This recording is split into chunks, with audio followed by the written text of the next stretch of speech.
Erica. You ever play concentration? Or some people call it memory. My friends and I play it all the time. I'm the best at it. The object, if you don't already know the rules, is to find two cards that match. Boom! So, my friends and I have added a rule. Anytime you make a match, you get candy. Candy, candy, candy, candy, candy, candy.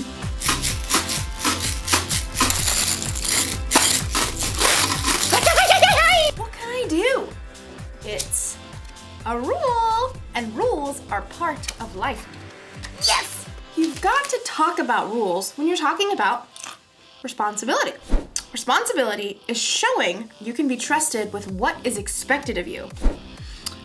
Of course, the rules don't say I have to eat candy every time I get a match. So, usually, I save it for later. This is what I've won so far. I mean, what can I say? I know how to pick them. My friends are like, you're too good at this game. Give us some candy. And I'm like, get your own. I might have a problem. No. Today's story is one that Jesus told about a man who had a little problem with sharing. Who knows what that's like? I'll see you in a bit. Mine. The Bible. It's 66 books of history, stories, letters, and poetry that fit together to form God's one big story. The epic adventure of how He created us and loves us so much that He made a way to rescue us. As we travel through the Bible, from Genesis to Revelation, we discover people who met God and found their lives changed forever. Now, for an amazing story, inspired by the book of Luke, chapter 12, verses 13 through 21. Everywhere Jesus went, large crowds followed him. Some really wanted to learn and change. Some were just curious. Others, like the religious leaders, listened to Jesus' words so they could trap him with tricky questions. But there were some people who just wanted Jesus to back them up, to tell them that their way was the right way. One of these was a man, we'll call him Ezra. Teacher! Hey! Teacher! Ezra's demand was loud enough that everyone stopped talking to look at him. Are you gonna let me through or what? Ezra shoved through the crowd, dragging another man behind him, his brother. Teacher, you've got to tell my brother here that he has to divide the family property with me. Ezra's brother looked like he wanted to sink straight into the ground. Jesus turned to Ezra. Friend, who made me judge or umpire between you? People listen to you. I thought you could, just settle this. Tell my brother I'm right. Watch out. Be on your guard against wanting to have more and more things. Life is not made up of how much a person has. That is not what I asked. Jesus didn't argue with the man. Instead, he told a story, a parable. If he had told this story today, it might sound just a little something like this. There once was a rich man whose field grew a fantastic crop of grain. Perhaps it was corn. His manager brought him the good news. Sir, we're set to bring in a bumper harvest of cobs and kernels. Yes! Go me! Oh, well, your employees did an excellent job of preparing the fields. Go me! And there was a lot of sunshine. Go me! And just the right amount of rain. Go me! Yes, go you. Harvest the crop at once! Well, we're working on that. There's just a little problem. Problem? Who messed up? Fire them at once! Oh, no. It's a good problem. You don't have enough barn space to store all your grain. Huh. I'm just too successful.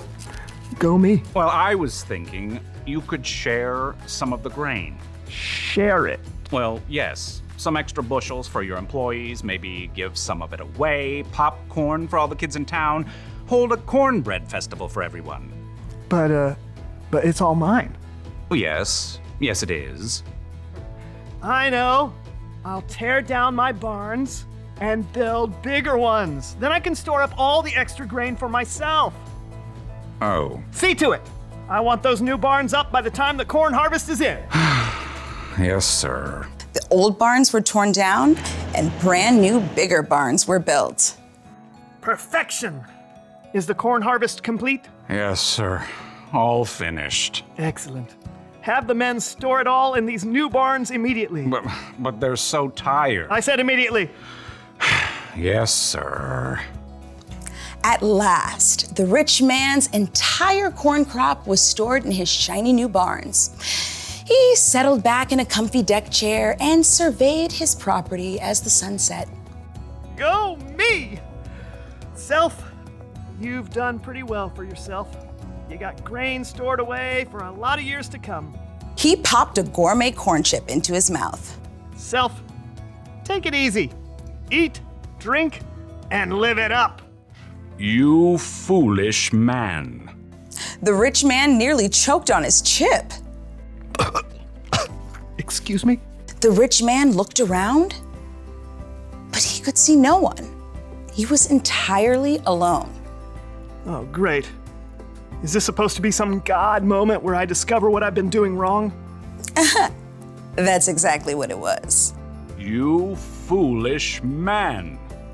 Tonight I will take your life away from you. Then who will get what you have prepared for yourself? Could we come up with a different ending to this story? But there was no way out for the rich man. He had chosen to focus only on what he could keep for himself. Jesus wrapped up his parable by explaining, That is how it will be for whoever stores things away for themselves, but is not rich in the sight of God. We don't know how Ezra responded, but maybe, just maybe, he started worrying less about getting more of his family's stuff. Maybe he started to care a little more about sharing what he did have with his brother.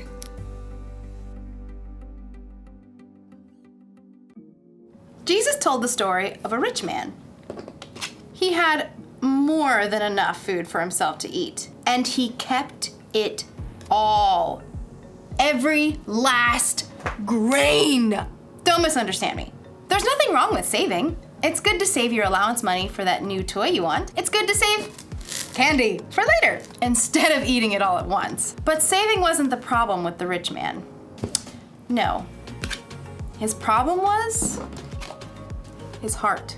He loved himself and his stuff more than he loved other people. And that's not good, because people are always more important than stuff. You see, I can't say that I'm a follower of Jesus if I'm going to be selfish with the things I have. Those things don't match. It's our responsibility to share with others, and we all have something we can share. Maybe you have time to share, or money, or candy. You're going to have all kinds of chances in your life to share with someone who has less than you. Don't miss your chance.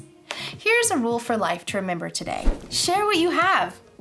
I've got candy to share next time I see my friends. I've got clothes I don't wear anymore that I could donate.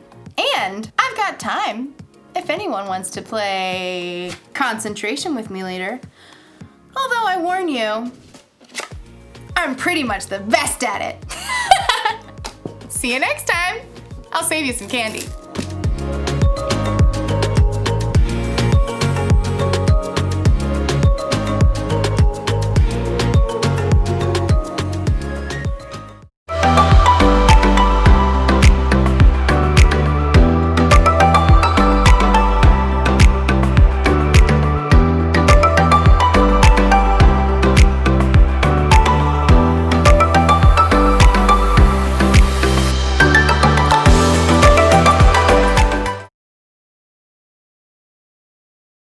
Ladies and gentlemen, are you ready for another round of Life-Size Hungry Hippos? Let's bring out our players! Woo! I want you! Here we go, here we go, here we go. Bing bong. Players, take your positions. I'm ready. You ready, chicken? All right. Here we go, Panda. Let's show them what we're made of. Oh yeah, that's good center of gravity. Get ready. Get set. Go! Gotcha! Ha! Yes! Yes!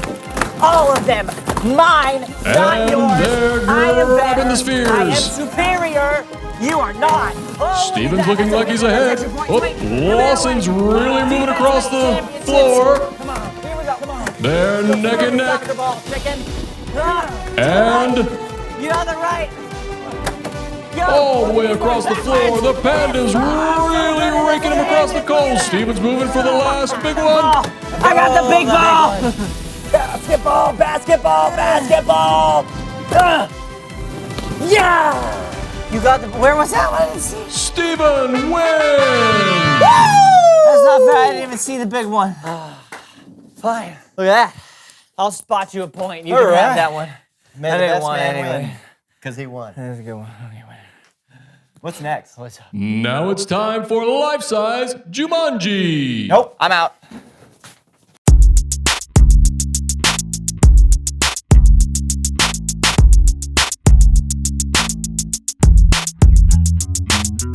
Hey everybody, I'm Lawson. And I'm Steven. Welcome to the So-and-So Show. Oh, look at that. A comic book falling from the sky. It's a literary miracle. Yeah, more like a out-of-control comic book collection. What? No. Don't say that. They'll hear you. Who? The drawings? Okay, seriously, Lawson, can you please explain what's going on here? What, a guy can't like comics? This is not liking comics. This is preventing us from being able to do literally anything on the show today. Not true! Look, these comics are all the same. Yeah, Frog Defenders of Saturn, issue number 106. It says 109. It's a misprint, and that's what makes it more valuable. Wait a minute, are you telling me that all of these are Frog Defenders of Saturn, issue 109? 106. Why? Because they're mine, Steven. They're all mine! But if they're all yours, that means nobody else can have one. Precisely! How much did all this cost you? A lot. And you think this is a wise investment? Oh yeah, no, my investment coach is completely on board with my fiscal choices. What? How do you know the word fiscal? And also, your investment coach? Yes. Why don't you welcome someone who knows stuff?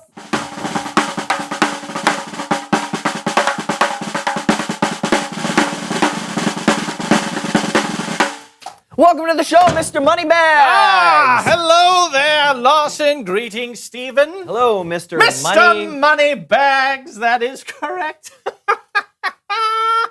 I love money. You ever play Monopoly? Oh, I love having monopolies. Oh. Okay, well, we know who you are, so why don't you tell us what you know? Oh, of course, it's all in the name, my boy. It's all in the name. That's my friend. You're gonna have to be more specific. I know money! Bags and bags of money. With money, anything you want is yours for the taking and for the keeping. Remember that, Lawson, my boy? Exactly, right, yes, and I've been applying what you taught me to my comic book collection. Ooh. All for me, and yes, it's true, I want all the comics show, oh well for you. Ah, bravo, bravo. Well, that doesn't seem very nice. Lawson, whenever a friend asks me for a favor, do you know what I tell them? Oh yeah, I know this one. You say, I tell them no. All right? I tell them no. You don't need friends or favors in this life. Remember that all you need is pennies, quarters, and dollar bills raining from the sky. Those are your real friends. but you do have friends that are real people though, right? Right? Oh, of course I do. Of course I do. If you consider Mr. Franklin and Mr. Hamilton. Oh, hello there, Mr. Hamilton. Oh, you're looking mighty green today. Well, thank you, Mr. Franklin. Oh, I'll take that as a compliment. Is this my future? Oh, by the way, thank you for inventing electricity. Oh, yes, of course. Oh, and thank you for not throwing away your opportunity. Okay, it's Bible story time with Kellen. I need more of these.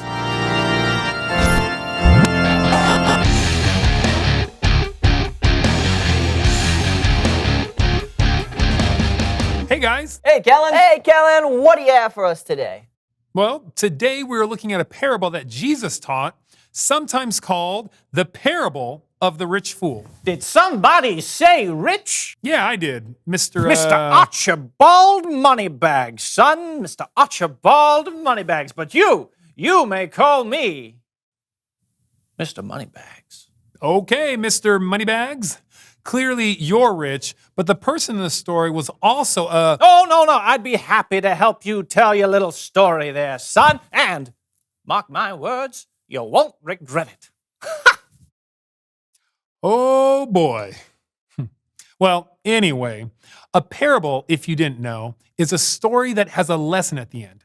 Jesus used stories sometimes to help people see what he was talking about in different ways.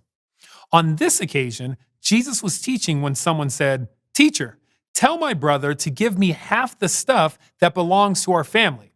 Now, they must have been having an argument over something about like who has the most stuff. So Jesus said, "Watch out. Be on your guard against wanting to have more and more things. Life is not made up of how much a person has." Then Jesus tells them a story. There once was a rich man. Boo-yay! Oh, I will add this to the 25 smackaroos I won in that beauty contest. One year, his land produced a very large crop. Look at all of my crops. Stupendous. But what should I do? I don't have anywhere to store all of these crops. And there is no way I could use all of these crops in just one season all by myself. What to do? What to do? Light bulb! I will take all of my barns and tear them down. Wait for it. Tear them down. But then build bigger ones. And then I will store all of my crops in these newer, larger barns. Ooh. You know, I have plenty of crops, and these crops are going to last me for a long time. I mean, many, many years long time. So I should probably just take life a little easy. I suppose I'll just eat and drink and have a really good time. But God said to him, "You foolish man, tonight I will take your life away from you. Then who will get what you have prepared for yourself?"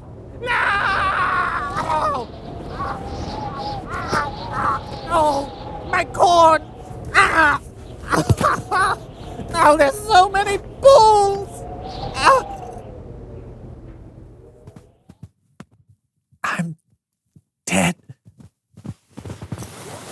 To be clear, there were no, and I repeat, no inflatable kiddie pools in Jesus' story. But the rich man did die, and he never got to enjoy all the crops he had stored away for himself. Then Jesus said, that is how it will be for whoever stores things away for themselves, but is not rich in the sight of God. The end. Wow, that was quite the ending. Yeah, I think the point Jesus was trying to make is that we only have so much time here on earth. Do we want to spend it caring about all the stuff we have? Or do we want to spend our time caring for the people we love? Yeah. Instead of keeping all the crops to himself, the rich guy could have shared with the people around him. And I think that's what Jesus meant when he said we should be rich in the sight of God. I think you're right. And that sounds like my job is done here. I'll see you guys next time. Thanks, Kellen. Bye, Kellen. Steven? Yes, Lawson?